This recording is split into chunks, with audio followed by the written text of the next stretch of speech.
Hello students, इस video में मैं आपको बता रही हूँ सेमेस्टर 5 पॉलिटिकल साइंस यूजी का है BA semester 5 political science honours CC 11 paper का प्रीवियस ईयर क्वेश्चन बता रही हूँ। इसका ऑब्जेक्टिव क्वेश्चन जो है मैं आपको बता दूंगी, सब्जेक्टिव जो है वो आपको खुद से उसको सॉल्व करना होगा। ठीक है, 70 मार्क्स का जो है आप लोगों का एग्ज़ाम होता है, 3 आवर्स टाइमिंग दिया जाएगा। दो मार्क्स का 10 क्वेश्चन जो है ऑब्जेक्टिव होगा, objective type questions, answer all questions. ठीक है, इसमें ऑप्शंस नहीं होते हैं, सारे क्वेश्चन के आंसर देने होते हैं ऑब्जेक्टिव में। फर्स्ट दिया हुआ है question, treaty of Versailles is associated with, Versailles की संधि का संबंध है किससे है? Second world war, first world war, Korean crisis या फिर अफगान क्राइसिस। तो ट्रीटी ऑफ वर्साई जो है उसका वर्साई की संधि का संबंध जो है फर्स्ट वर्ल्ड वार से है, क्योंकि ये 28 जून 1919 में हुआ और 1919 में ही फर्स्ट वर्ल्ड वार ख़त्म हुआ था। ठीक है, तो इससे इसका संबंध है। नेक्स्ट क्वेश्चन है, first summit of non aligned movement was held in, गुटनिरपेक्ष आंदोलन का पहला सम्मेलन किस वर्ष हुआ था? 1962, 61, 63 या फिर 1964? तो ये हो गया था 1961 में। ठीक है, नेक्स्ट क्वेश्चन है, national interest is the basic principle of foreign policy was has said it, who has said it यहाँ पे होगा। ठीक है, राष्ट्रीय हित विदेश नीति का आधारभूत सिद्धांत है, किसने कहा? मॉर्गनथाउ ने, जोसेफ फ्रैंकल ने या फिर विंस्टन चर्चिल या नन ऑफ द अबव, इनमें से कोई भी नहीं।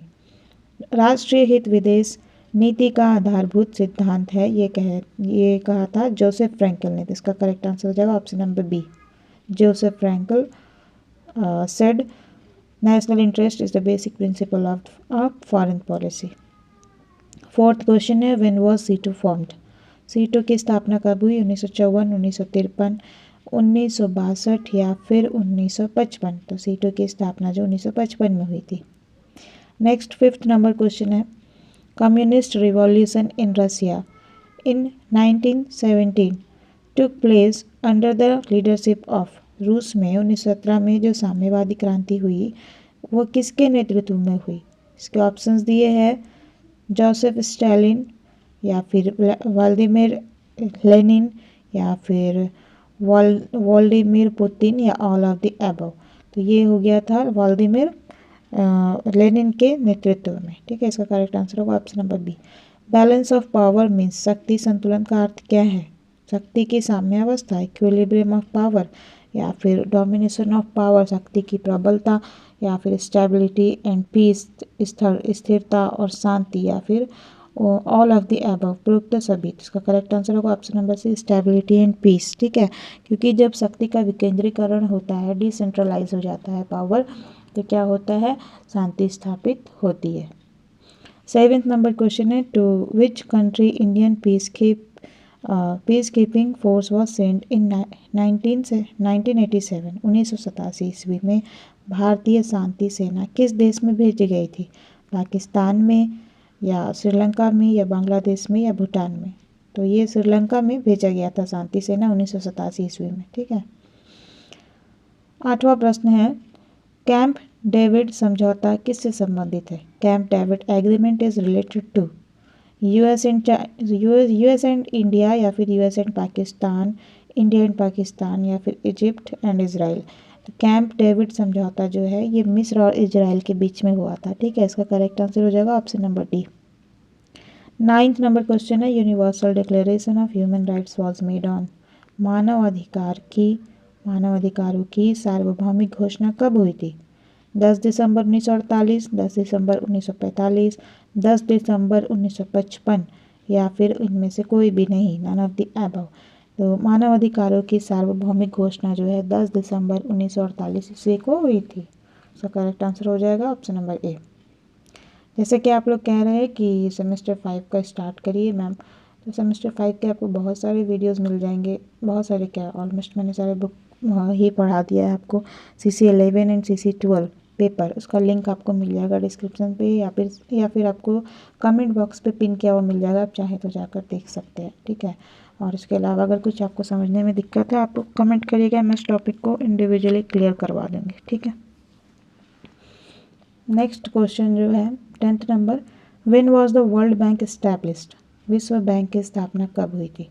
1946, 1947, 1945 या 48? तो 1946 से हुई है। ठीक है। ग्रुप बी जो है 5-5 मार्क्स का 4 क्वेश्चन आपको आंसर लिखना है इसका। ठीक है।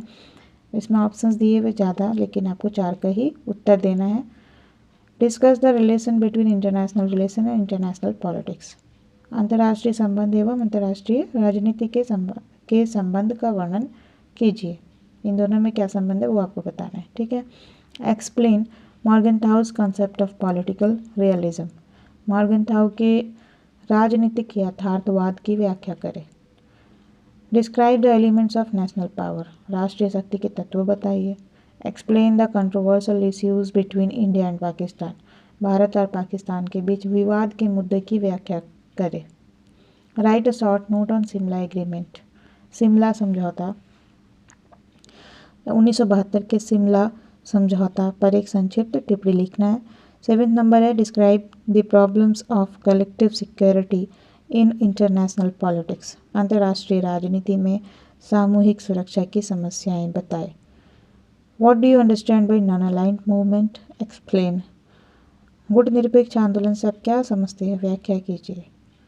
Discuss the kinds of national interest. राष्ट्रीय हित के प्रकार की विवेचना करें।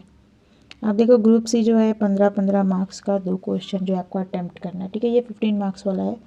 और ग्रुप सी इसमें ऑप्शंस दिए हैं 4, लेकिन जिसमें से आपको 2 ही अटेम्प्ट करना है। जो आपको अच्छे से बेहतर से आता है जिसका आंसर उसको आपको आंसर करना होता है। ठीक है। Discuss the area and subject matter of international politics. अंतर्राष्ट्रीय राजनीति के क्षेत्र तथा विषय वस्तु की विवेचना करें। 11वां नंबर क्वेश्चन है what do you mean by foreign policy? What are its determinants? विदेश नीति से आप क्या समझते हैं? इसके निर्धारक तत्व बताएं। Describe the concept of balance of power and it's characteristics. शक्ति संतुलन की धारणा की व्याख्या करें एवं इसके लक्षण बताइए। 13वां नंबर क्वेश्चन है how has become the cross border terrorism a permanent threat for India? Explain. Bharat के लिए सीमा पार का आतंकवाद एक स्थायी खतरा बन गया है, कैसे? व्याख्या कीजिए। वीडियो यूजफुल लगी है तो इसे लाइक कर लीजिएगा, चैनल को सब्सक्राइब कर लीजिएगा और इसे शेयर करना नहीं भूलिएगा। Thank you.